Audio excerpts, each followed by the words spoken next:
The next thing we want to do here is Yaakov comes to meet Paro. And we go to page, top of page 264. Yaakov comes and Yosef brings Paro in. Yosef brings Yaakov in to meet Paro. Top of page 264, important life lesson here. So Torah says like this. Vayomer Paro el Yaakov. Paro sees Yaakov. Rabbi say.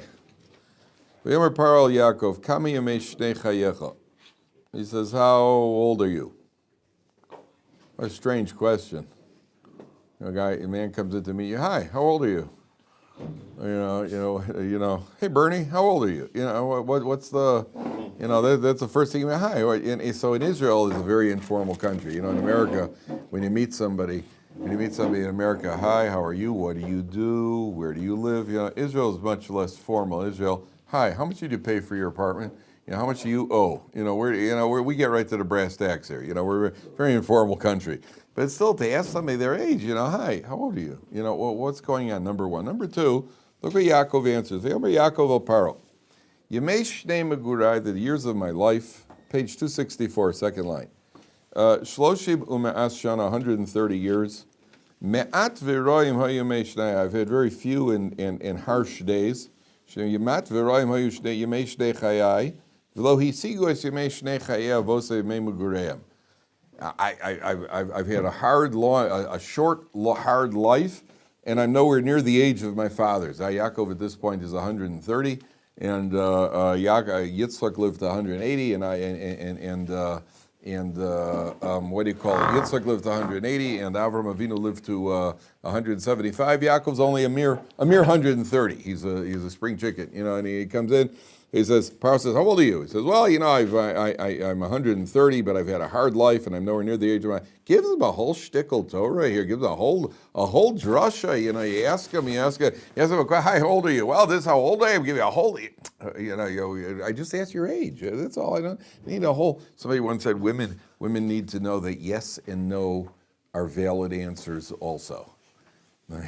Mother never says no. You say, Mom, are there any brownies left? No, I didn't have a chance to bake it. There's always a Mom, did you get to do that sweatshirt that I asked you to wash? You said, no, because nobody brought the detergent. Yes, sir, I was yes or no will do. And they don't. That's an answer also. They go, how old are you? It gives a whole drusha here. So what's really going on? So the commentaries explain like this. Not only that, I'll tell you a shocking medrash.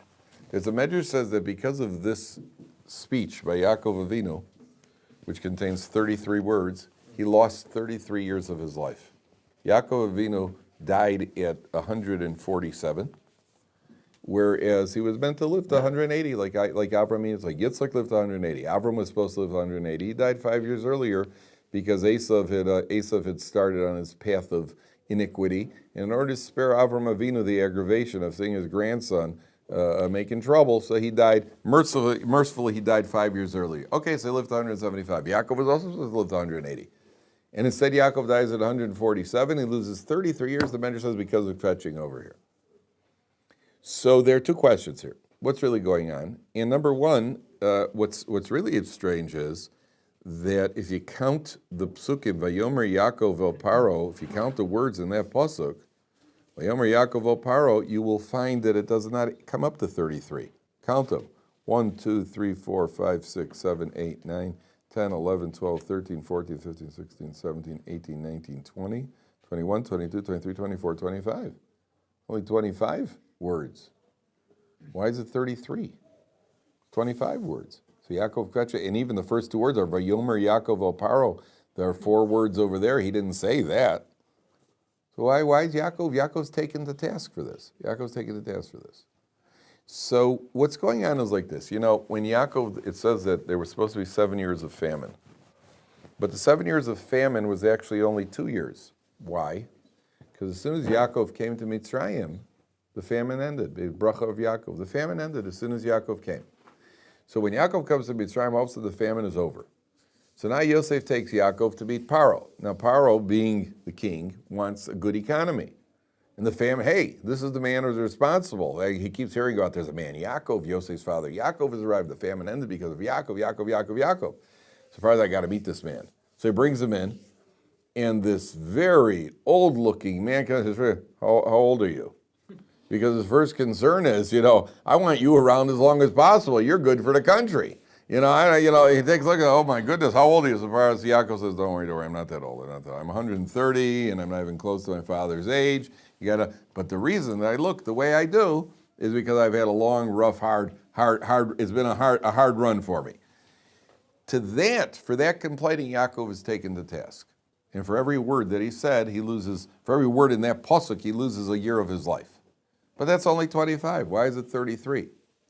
The answer is because Paro's pasuk was 8 words. Vayomer Paro Yaakov Kami Yemei Shnei Chayecha. The preceding pasuk was 8 words. That brings you up to 33. Well, why am I at fault? Because Paro asked me how old I am. Why am I at fault? The answer is, why did he ask how old you are? He asks how old you are because you're wearing it on your sleeve. That's why he asks you how old you are. That means what the Torah is teaching us is a Jew has a responsibility not to complain. If we're complaining, that means we're upset with Hashem. And if we take it too much to heart, that means if HaKadosh Baruch Hu does something to us, something unpleasant, a person has to know it's also for the best. That's also for the best. There's a story about a guy lends his friend $100,000 because he's got an investment to make. And the guy doesn't come back, he doesn't pay back, he tells the guy, the investment's not doing so well. And he said, you said you were going to pay me back in a month. He says, look, eventually I'm going to pay you back. Eventually I would say, you know what, you're not going to. And the guy's fuming, he's absolutely livid. So he goes to the doctor. He says to the doctor, what do I do? I'm absolutely livid. It's the guy owes me $100,000. He says he's going to pay back. I don't know when he's going to pay back. The doctor says, look, there's only one thing to do. You got to take your anger out on the guy. Tell the guy you want to smack him 10 times. Okay, take your anger out on him. That'll show him. So the guy comes over to his house, he knocks on the door, he says, what's going on? He says, I came to collect my pay. I said, I haven't got it. I said, I know you haven't got it. So instead of that, I'm going to hit you 10 times. Right? And he walks over to the guy, whack, he smacks him on the face. The guy goes, great, there was $10,000 right there off the debt. Because now he's taking out the debt and smacks him again. Oh, there's another, now $20,000. Smacks him again, $30,000. He just paid off the debt for 10 smacks in the face. He paid off the entire debt. So sometimes the person, Kosh Baruch Hu does it, puts us in an unpleasant situation. Person's unpleasant situation. And the person realizes you're stuck in traffic? Good. That was $10,000 off the debt. You don't know what it could have been. And you just paid up. Something happened. Take it in the proper perspective. Somebody once said, don't take life too seriously. A friend of mine in high school. That was his quote for the yearbook. When they have yearbook quotes, everybody all of a sudden turns into a philosopher. All the guys have been doing drugs for 4 years. All of a sudden, they take a good picture with a tie on, and they quote from somebody from Mark Twain. All of a sudden, like as if they're intellectuals, right? So the guy in my class, one of the guy's quote was, "Don't take life too seriously. You're not going to get out of life anyway."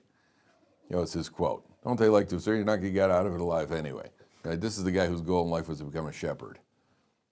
His goal. He wanted to become a shepherd. He says, a great job being a shepherd. You watch the sheep sit on the grass and you smoke grass. What could be better? That was his goal in life, was to become a shepherd. So he's the one who said that. My younger brother, is the one we don't talk about. In his yearbook, his quote was, yearbook quotes are stupid.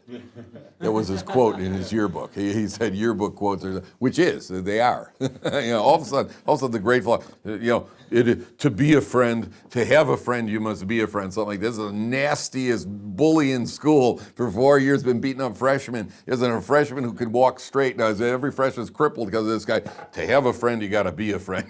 So a friend, you're a felon. You're not a friend. To have a friend, you got to be. All of a sudden everybody turns philosopher. So Yaakov Avinu is taken to task not only for the answer, he's taken to task for promoting the question. Why are you wearing it on yourself so much? Why is it having such an effect on you? That means you don't keep it. Again, we're talking about Yaakov Avinu, so he has to be understanding. Yaakov Avinu had a very, very rough life.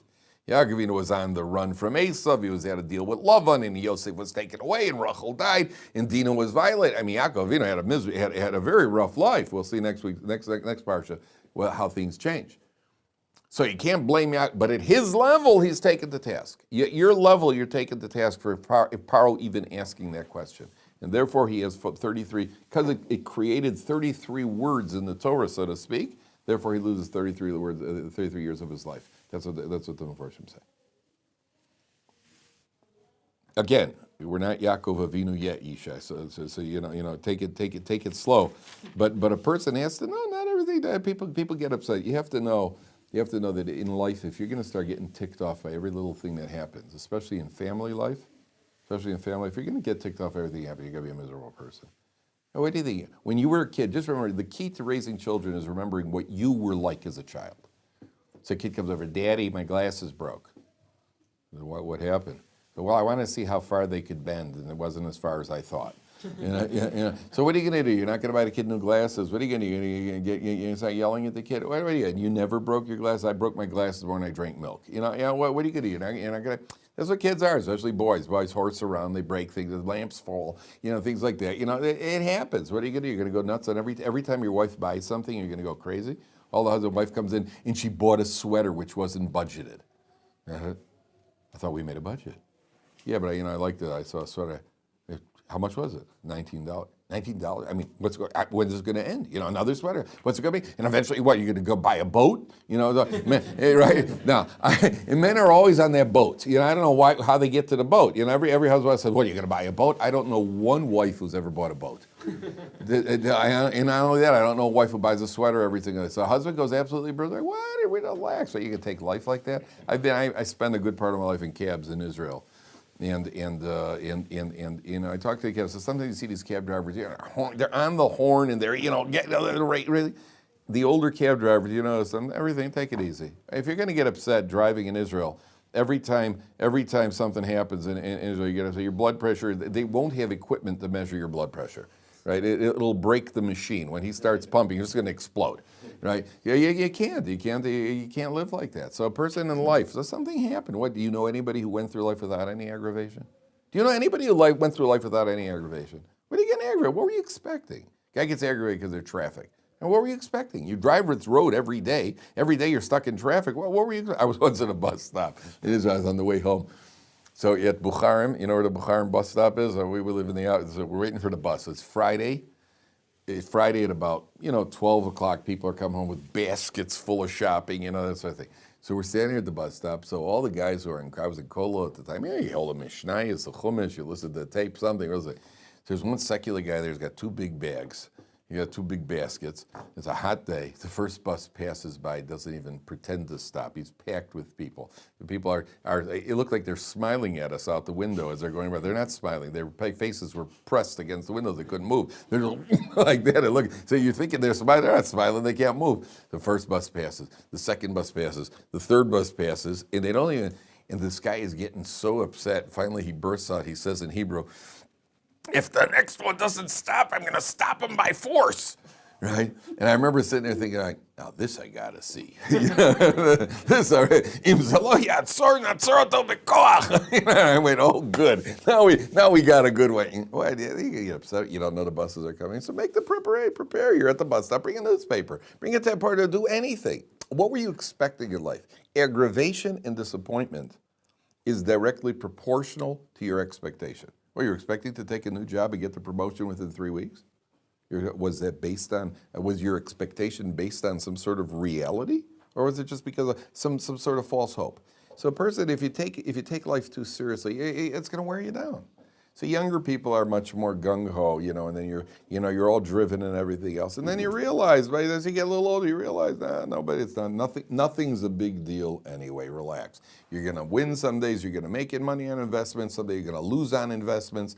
And if every time you lose on your investment, you're going to get all the hits. So don't go investing. What do you think? Only you are going to make all your investments. Only you. Yeah, nobody else. Everybody else is missing it for the last few hundred years, but only you're going to make it. That's ridiculous. That's what the Torah is teaching us.